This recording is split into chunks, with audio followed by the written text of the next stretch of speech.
and that's where I need to stop. I'm gonna go in, give him some eyes.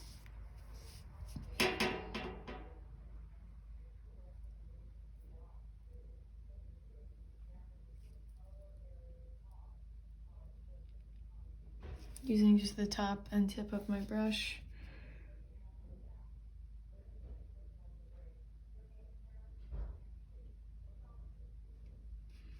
One of the harder concepts in here. Give him a little eyebrow. And give him a little bit of a mustache.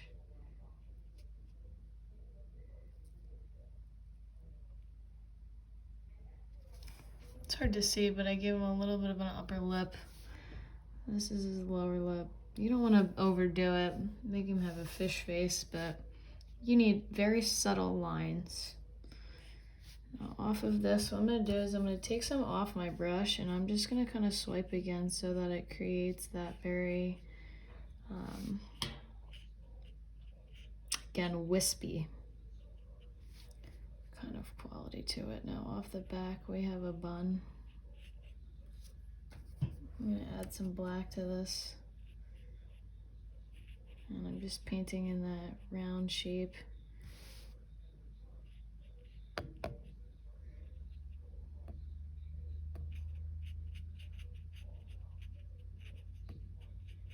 To the back of his head, I'm giving him some hair.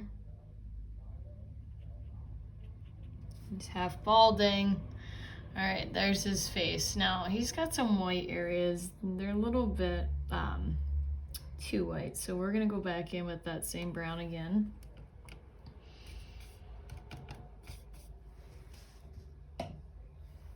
Again, I apologize, but this is a very lengthy objective. We have a lot of details. We have a lot of areas to consider in this. Now you can see I don't want him to have a striped face like we talked about. So what I'm gonna end up doing is I'm gonna just add some water to this. I cleared my brush off completely so that I can go back in and kind of tone this out, so that I pull some of the paint from just that main area that I started to touch up, so that I can get one even skin tone. You can have a little bit lighter in there in certain spaces. This is his throat, this comes down. You can see the neck right here is a little bit shadowed, but if I just add water, it kind of does the trick. You can see he's a little bit darker than he was before, so that's the nature. I then have to go into the hand and make him, you know, a little bit darker, and the same thing over here. But I don't want to overdo my strokes because the simplicity is there, so I don't want to paint too much. Now this is the only area right here that looks disconnected to the rest of his body. So I'm going to take some yellow to it a little bit. Oh, that was too much yellow.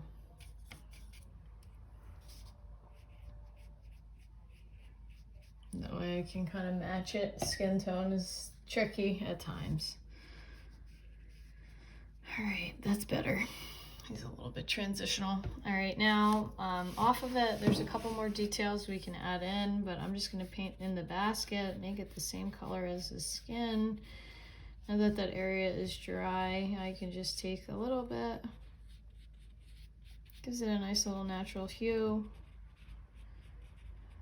Okay. Paint over the fruit that was already in there. See, I needed to darken the whole thing because of that one fruit. So in your step by step process, I would probably paint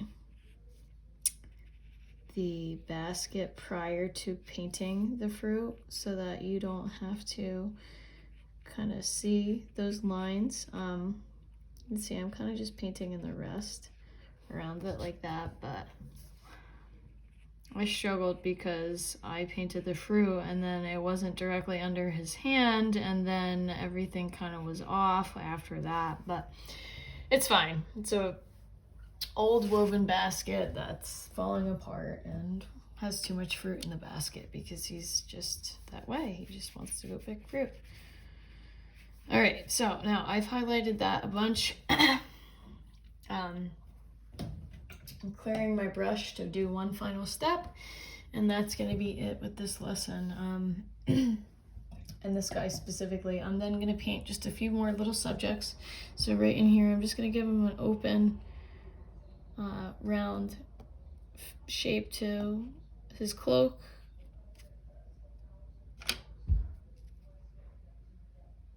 That's where the opening of his shirt is. It's a little too green, but I'm going to then go in and filter the rest of it.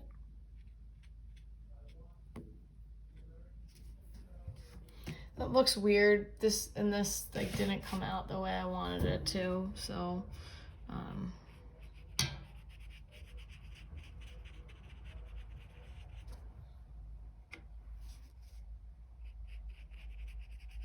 I need to camouflage that weird sense to his shirt. So what do I have to do?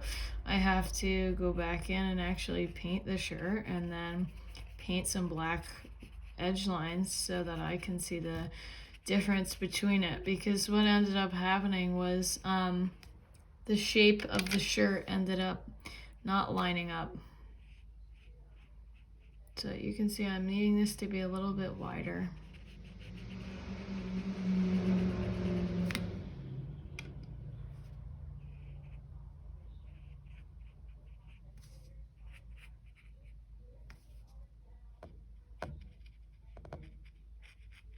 Just carefully painting in around his beard.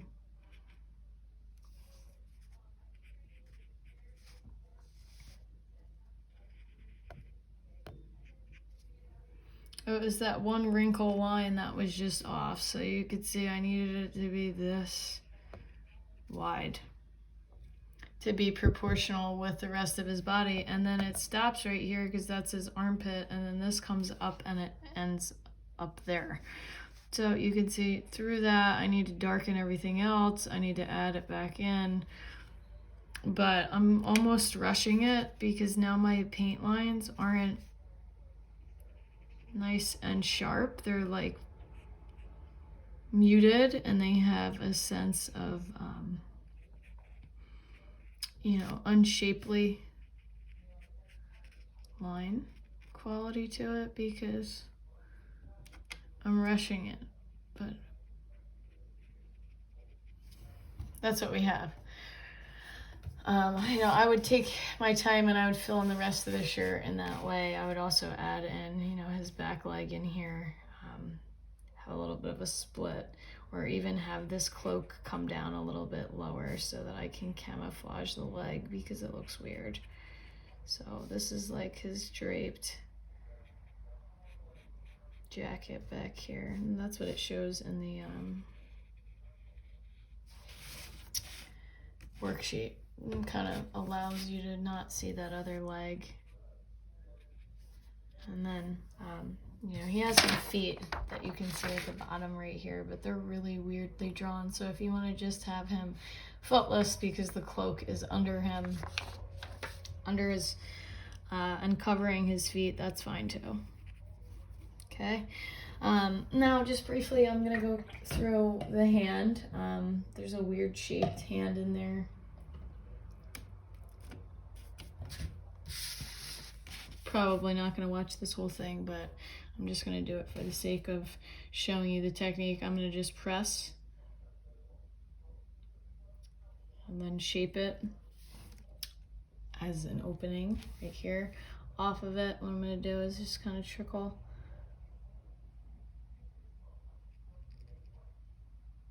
Come back up. I have another finger behind it.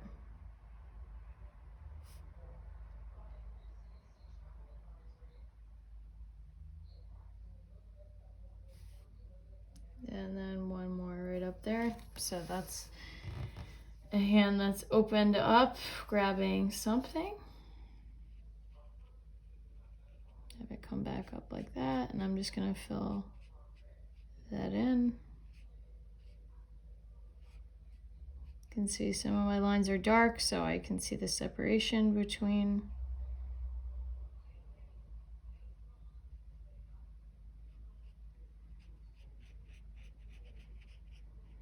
Okay, so if you wanted to practice a hand, that's a hand.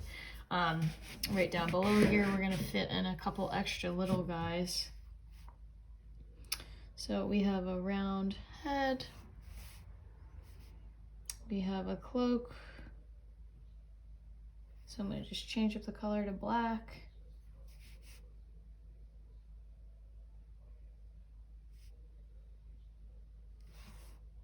See, I made that round shape. His hand and arm is behind his back. So it's a wide shape. There's a little too much paint on my brush, but I'm gonna just wipe it off so I can get more detailed.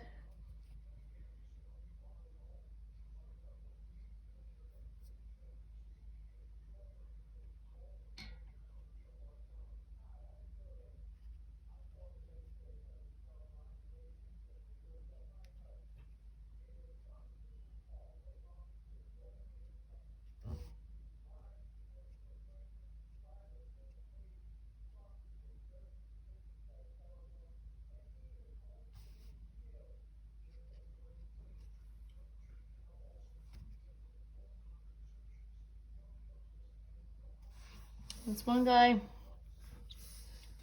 This guy is like sitting down. He's got a turban on. So I'm gonna start off with the turban.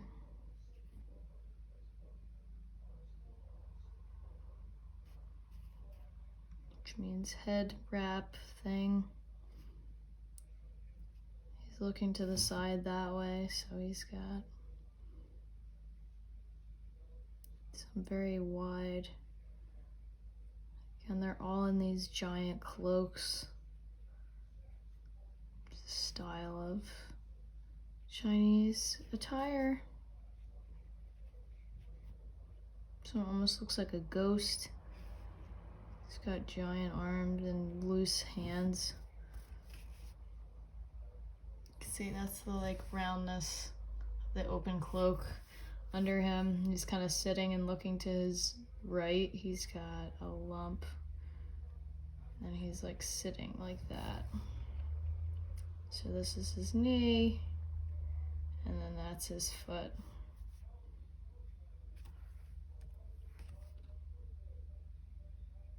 Make a black shoe. Add some more wrinkles.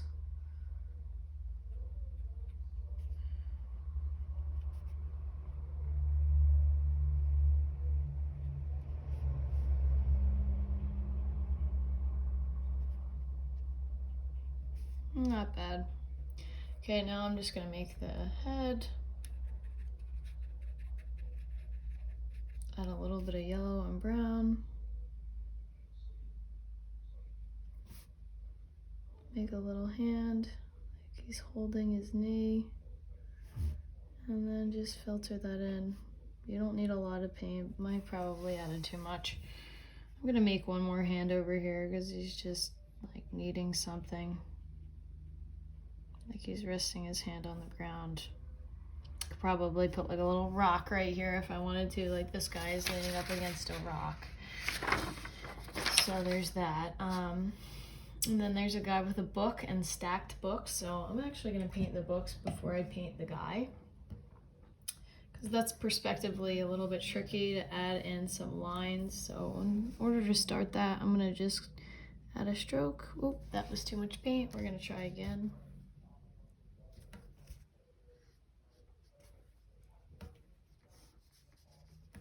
Really have to make sure you have a dry brush to be able to do this, because you can see it's just saturated, the paint. So I go back in, I cleared it off, and now I shape my brush like this. I can point it and shape it. I can go in and I'm gonna make it, let's move this right up top here. I have about 15 seconds.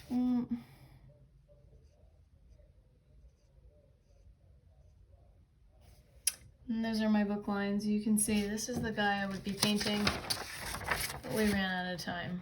So good luck. You got this. Do it.